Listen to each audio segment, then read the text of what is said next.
Thank you very much, Paul.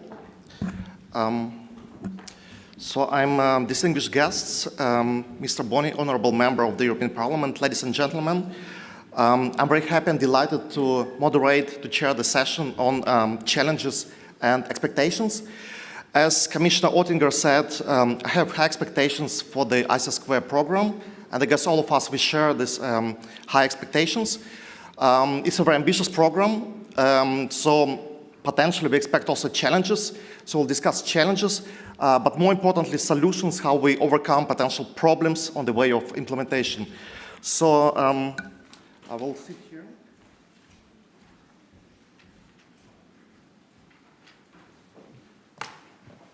So my first question would be to Miguel Amutio. So you're Deputy Head of Unit, Coordination ICT Units in Spain, Ministry of Finance and Public Administration, and in your daily work you're responsible for European interoperability framework. And I'm just look at the latest numbers. In Spain it's 94%, so it's very high level, so it's thank you for your great achievements. It's only second to Estonia, which is 100%, so it's very well done. So it's a very long-standing program. As we saw the history, it's the first program was in 1995, so it's already soon will be, when we reach 2020, it'll be 25 years. And also you are involved in, as a representative of the member state in ISA² committee, program committee. So we know that this is the main now innovation, that the program is expanded to local authorities, regional authorities, SMEs, citizens. So what kind of new challenges do you expect from this, from this expansion, from this scope is broadened? So and what kind of recommendations you can also suggest?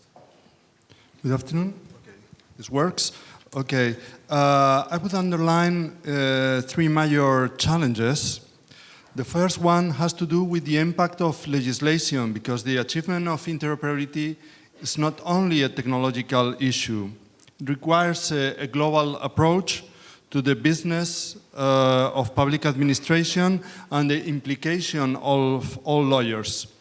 The activities of ISA² include a couple of very interesting issues, which are the assessment of ICT implications of proposed or new legislation and the identification of legislation gaps. This is really significant and really makes the difference with other initiatives and past programs, because it's not only about producing tools, it's about the synergies with the business of public administrations and bridging the gap between having a tool, just having a tool, and having a service formally in operation, serving business, citizens, and administrations. So ISA² should get some knowledge of the legislation landscape and the interoperability programs, identify where obstacles exist, and also achieve at the end of the time in 2020 that new legislation is favorable interoperability from the beginning, not as a reactive action, but proactive. In the case of Spain, for instance, we have the example with electronic invoicing, and the action in terms of legislation has changed dramatically because paper has been left, and now public administrations are managing millions of invoices in electronic means. The recent administrative laws set the electronic environment or the digital environment as the natural media for the interaction of public administrations and with citizens. The second issue has to do with the engagement of stakeholders that has been underlined along the day, because the effort to be done requires the cooperation with those who know the business, other initiatives and programs, and citizens and business. This is a challenge because this is a new scope of the program, and this will demand an increase in effort by the program. An extra effort to understand the needs of administrations, business and citizens, to promote awareness, to reduce results also from other initiatives, and to make others to reduce the results from ISA². And then the last issue of the three I was going to develop has to do with the solutions, the landscape of solutions. The revision of the European interoperability framework, which will be explained afterwards in progress, recognize the role of the building blocks and solutions and of the European catalogs of standards and solutions. So there is work ongoing to develop a European catalog of standards linked also with solutions in the context of promotion of interoperability as established in the digital single market. And I would say that ISA² solution should be included as well in that European catalog together with other building blocks and solutions that may be developed because it's a good opportunity, a great opportunity to offer this overall approach to configure this ecosystem that was mentioned by Sergey Novarotti, and defining the roadmaps for solutions and considering all aspects of service delivery. And it will be necessary to measure the uptake, the use, considering the hard facts and also the potential that those building blocks could achieve. And that would be, okay, the three things. So thank you very much. So first one, a digital check of legislation. And I think it's also already in ISA² program. So it's one specific action, so digital check. Involvement of citizens, and we'll talk now about citizens and also building blocks. That's three main priorities and actions. So talking about citizens, I would like to address to Anna-Maija Karjalainen, Director General of Public Service ICT at the Finnish Ministry of Finance. So the question about citizens, as we all know, living, working in the European Union, it's the freedom of movement, one of the 4 freedoms. And so I found the latest data statistics, up to 14% of people, 14 million EU citizens work and live in a member state other than their own. So that's, let's say, the size of Belgium. So these people work somewhere else, live somewhere else. And 35% of European citizens, they live in regions bordering other member states. So they also, on a daily basis, perhaps cross the border. So for all these people, cross-border public services, it's a necessity. And so we know the very good example of Finland, Estonia, cross-border services. So maybe you can elaborate about it and provide implications and maybe advice for European solutions. Well, thank you very much. Yes, as we heard this morning and from VP ANSIP as well, Councillor Ilves, that we have quite a lot of cross-border services between Estonia and Finland. And those are really to the customer base, looking forward the customer needs. We have actually started already much earlier with the Nordics, as there was earlier the big movement from Finland to Sweden to work in the time of recession. Based on what we see, that we have really good examples of these cross-border services, but yet there could be much more done. Actually, we made a study in Finland of the cross-border services. And what we found was that we have much more cross-border services than we expected. But what we also found out was that there is still quite a lot manual work done because there is not cross-border services. So there is really the case for further development on this area. And of course, as you mentioned, people are living in other countries much more, and even between Finland and Estonia, you can go daily working to the other country.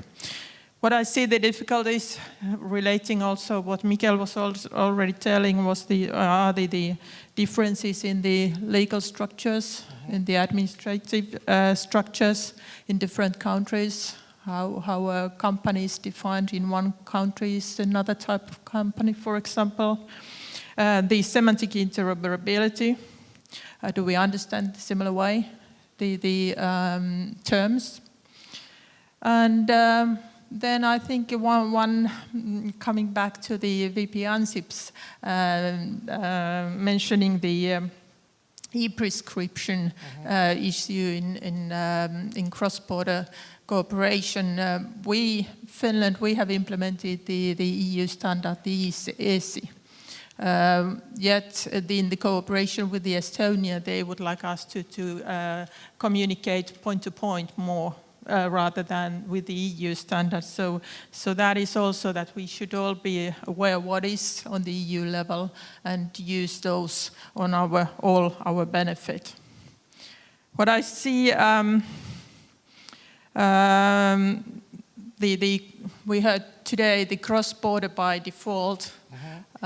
Yes, for the future, but I think at the moment when it's not today's situation that what Commission could do is to also define what are the priorities, which services should be cross-border first and which then when we renew our systems. Looking then Finland and how to go further with the cross-border services is that we found, coming back to these legal topics, is that Finnish legislation is based from the Nordics. So it's easy to create further cross-border services with the Nordics. And with the Estonia, based on the fact that the legislation is more allowing in Estonia than in Finland. So there we see as well the easiness to go forward. And of course, these are our neighboring countries, so it's also a topic that they're the cases that we need mostly cross-border services. But coming back then to the authorities, we had a meeting on the Finnish authorities. It came up that what is needed is the business case. I mean, you need to invest for the cross-border services, so there should be enough services used in order to create the services. Right. So what you say is mostly we see kind of bilateral services done on a European level. So that's. Well, it's easier to start Right, from the bilateral, yeah. but you should use the European standards. Sure. So this third question would be on businesses. So small and medium enterprises and businesses in general, specifically involved in ISA². So they explicitly mentioned, and we have different actions specifically for this group. So I would address this question to Jaime Quesado, President of the Executive Board of Portuguese Government Agency for Shared Services and Public Procurement. And we enjoyed your presentation today. So as we know, 19% of the European GDP stands for procurement of member states, and unleashing this potential would be very beneficial for businesses and specifically small medium enterprises, digital startups, which are the backbone of the 21st century economy. So what kind of, so we see your system is very advanced, this platform launched in 2009. Also we heard statements that from Vice President Ansip that 50 billion euros can be saved EU-wide. So what can we learn from the Portuguese example and how we can scale up it across Europe? Okay, thank you very much. Well, I'd say that the construction of this new single digital market is in fact a very demanding challenge because it will, in economics we study usually the equilibrium between the supply and the demand. And the market only is in a very good standard when we have this equilibrium. Well, I can say that from the Portuguese experience that we explained this morning, me and my colleague Sergey, we have three challenges that I consider the most important at all. First one is considered the competition one. In fact, when we have such a large market like the European Union market, of course, we have to make an intelligent matching between what is the right of the small and medium companies, SMEs, to participate in this process. And we know that in most of the European markets, the companies are in fact very small. In Portugal, we have 99 0.2% of SMEs. Most of them are very, very small. And of course, we must develop this kind of participation of them in the process. Especially in the countries where we have very strong regions, and we speak more and more of the regions. In Portugal, we have not so much, but for instance, in Spain and in other countries, we have formal regions. And of course, there is the expectation of these SMEs, most of them from the regions, to participate in the process. This is the first question. So the question of the competition and the way we try to establish a right commitment between the participation of them. The second one is about innovation. I think innovation is the right word for what's going on in terms of the evolution of the economy. And of course, here we have also some challenges, because we have more and more the competition from the American companies, from the Asian companies like China. They have more and more lots of standards of innovation.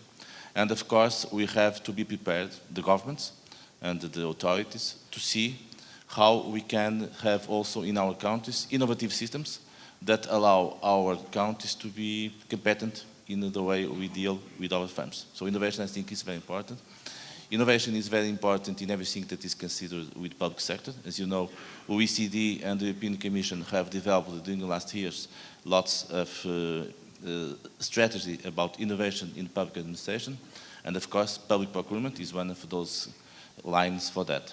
The third one, which I consider the most difficult one, and of course the one that will involve stronger work for the future, is interoperability in two dimensions. The legal one and the technological one. In which concerns the legal one, I think we have a lot to do, because in fact we try to establish the right lines in order to work in terms of the market, but in fact when we have the legal framework, in fact we have most of the times lots of barriers that are very difficult. And of course we cannot construct a real single digital market if we don't have the right tools in terms of legal framework that allows for that. This is a very difficult work because it involves the national governments, but at the same time involves, of course, a more and more collaborative work between the governments and the European Commission. The technological interoperability is something that is very difficult. We speak about that for years. In Portugal, we have invested, as I told in the morning, lots of millions of euros during the last 15 years in ITC. And despite of this investment, and we have now lots of good infrastructures in terms of digital centers, communications, networks, and things like that, we still don't have what we can say a real framework for interoperability in the total terms. I think we don't have in Europe. So I think now is the time, and I think ISA² is the right tool for that, to establish a real platform in global terms for that. So I think we have a very challenging time, and of course it will allow us to do better than we have done in the past. Thank you very much. Maybe just one question in relation to innovation and procurement. So quite often natural innovation is something that you cannot kind of describe in advance. So how would you kind of set the requirements for innovative products and services for public administration in advance if you don't know the outcome of this innovation? Yes. Well, I think that OECD has done a lot in work on that. As you know, OECD has most of the developed countries in the world. I think more or less 50 countries from all the world. And they established 3 years ago some groups to discuss innovation in the public sector. And I think that this innovation has two kinds of ways of being described. First of all, in what we consider the way that the governments deal with society in terms of innovation. Well, as you know, we are dealing more and more with startups, with entrepreneurship and things like that. And most of the times, and in Portugal we have a new government, and the new government is also launching something about that, and it's very interesting. The idea is that we allow the people that get out from universities, people that have new ideas, to participate in this process of innovating in the government, in terms of new tools, in terms of new procedures, and things like that. The second one considers the rules in terms of the system. And of course, in most of the ways, public procurement is again a new good example. Because when you speak about procurement, you speak about the way that firms deal with government. And of course, we have in this area lots and lots of innovative new tools that you can use. And if they work, they can be a good example for other sectors. So I think innovation in the public sector must be, in fact, a good example. I agree entirely with Professor Massima Daliato from Italy. She speaks about innovative government and innovative state. And I think that the government has a responsibility of doing innovation and being a good example for society as how works innovation. Right, so public procurement can drive innovation, that's the key message. Then also you mentioned the role of regions, and that's very natural that I turn my attention to Björn de Vidts, Head of Division Information Flanders Agency. It's a region in Belgium, and as we know, Belgium perhaps is the most regionalized country. It's a federation, and regions have a lot of power. They even, well, speak different languages. So regions, the ISA² has very enhanced scope for local authorities, for regional authorities. So local authorities, or let's say regional authorities, are in between national government and between citizens. So they collaborate, or let's say on a daily basis. So they provide services to local citizens, but also they engaged in collaboration with the national government. So how the needs of local authorities are addressed in ISA², I would, and you can elaborate about this regional dimension. Thank you very much. From the Flemish regional and local government point of view, we think there are some two important needs towards ISA² program. First of all, to speed up interoperability process, we would like to see ISA² program to develop a roadmap to embed the specifications of ISA in the legislation, to ensure that data infrastructures set up by the member states and the regions are compatible and usable in a community and transboundary context. What we have seen is that INSPIRE directive has been a major development in Europe, establishing an infrastructure for spatial information to support community, environmental policies and activities that may have an impact on the environment. The INSPIRE directive addresses 34 spatial data teams with key components specified through technical implementing rules. And this makes INSPIRE a unique example of a regional legislative approach. And if ISA² program could embed the specification into legislation, this could speed up the interoperability process, we believe. Secondly, the Flemish program on linked base registries is building upon the core vocabularies, and therefore we expect a transparent governance framework and a structured change management approach so we can implement an open process to achieve the control evolutions of specifications developed by the ISA² program. And we are convinced that partners and users of ISA must play an important role in this process. Right, so regions are very important, and so we would like to have more clarity in legislation, so you can implement. Right, so we discussed regions, businesses, citizens. So now I would turn my attention to Mr. Roland Genson, who's a director of the Document Management Directorate at the General Secretariat of the Council of the European Union. So you're responsible for data management on a daily basis. And well, obviously, ISA², as any other program, involved heavy exchange of documentation between co-legislators, European Parliament, the Council, European Commission. And not only this program, but more generally, you exchange these documents, information. So today, Vice President Ansip issued a challenge. So he demanded or invited the European Commission to be more digital, to be also more client-centric. So I would like also to hear your experience in the Council. So do we practice what we preach in this kind of digital world? Yeah. Thanks a lot, Sergey. Well, we heard a lot about legislation already today, and if you look at the ordinary legislative procedure as introduced by the Lisbon Treaty, clearly it increases democratic accountability in Europe, but it increases also complications between institutions and citizens. And when you look today how a proposal gets from the Commission to the Council and European Parliament and how we have to interact in trilogues and so on, processes are really complicated, are not always transparent, and interoperability is definitely not a standard today. We have to do a lot of conversions, and it's unbelievable how many euros and human resources are spent every year just to get documents into the right format between institutions. So if I look at this from a Council General Secretary perspective, we have to work along 3 work streams. The first one, of course, is to get digitally fit internally, so that internally we have every document, every information in a digitalized way from the beginning of a process to the end. The second work stream is to get digitally fit between institutions. When a proposal is drafted in the Commission services, getting to the Council, to European Parliament, up to the publication office, we have to make sure that all these standards are compatible, interoperable, and so on, so to make things easy and also to break all the silos we have today. And then the third work stream for the General Secretary of the Council is reaching out to all member states and all delegates. I very often hear that the Council, well, we are the smallest institution.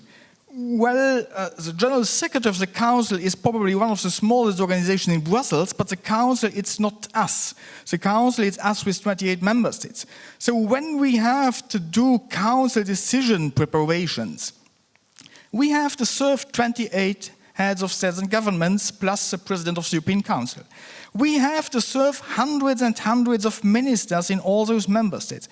We have to serve all the delegates coming to working group meetings. Every day we have more than 1,000 delegates coming from 28 member states to negotiate European Union legislation. We have to serve all the experts in the back office, providing knowledge to the delegates and so on. So if you take all this together, we have to provide information on a daily basis to community of more than 300,000 officials, ministers, experts, and so on. That's quite a huge community. But in addition, this community is spread over 28 member states.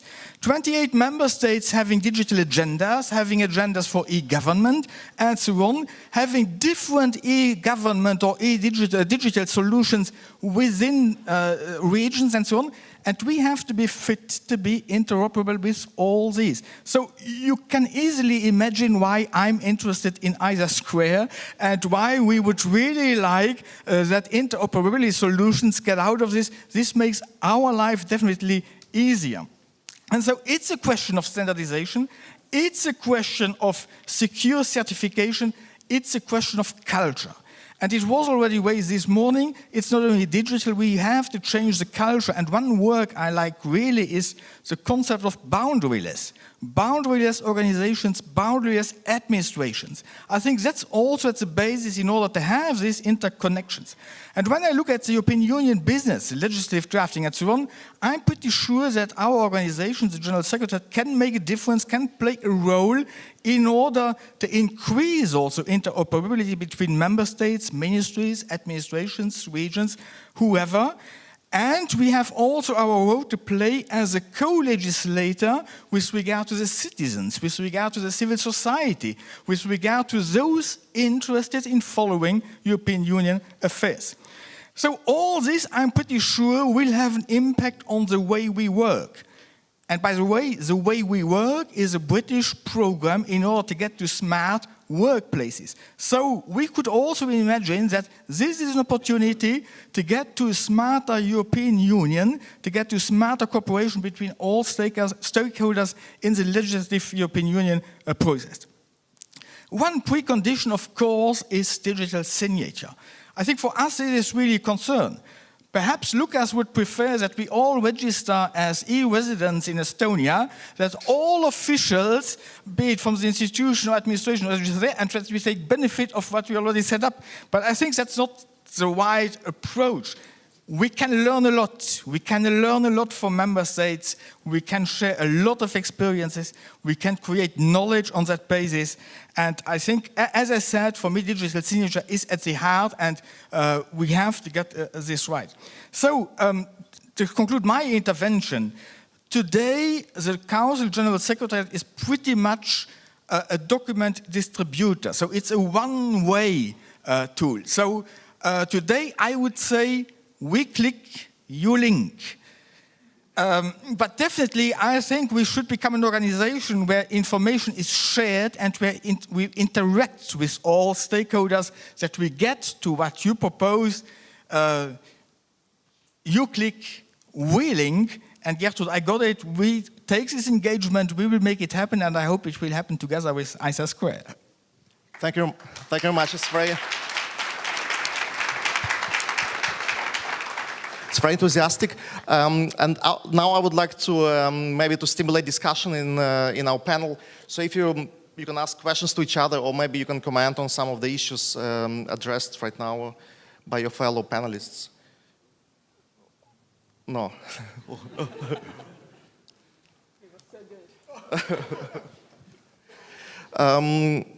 Right, so maybe I will just ask one or two questions from the audience. I will take one or two questions, and then also there will be a round of conclusions, just one sentence that you will summarize the panel. So, do we have any questions? Right.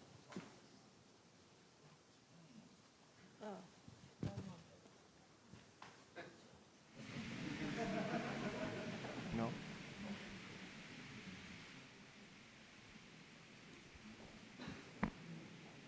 Right. So, so the questions, that's good.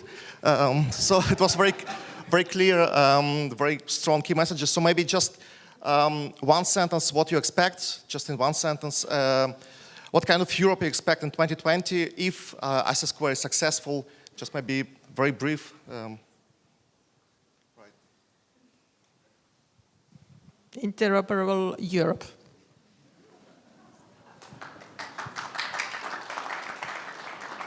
An engaged Europe.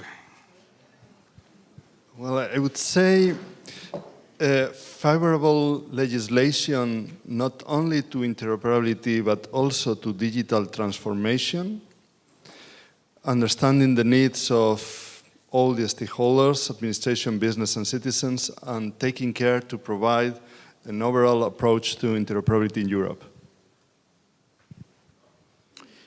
A good cooperation between municipalities, regions, federal governments, other member states towards an interoperable Europe. A Europe with the three I's: innovative, intelligent, and interoperable.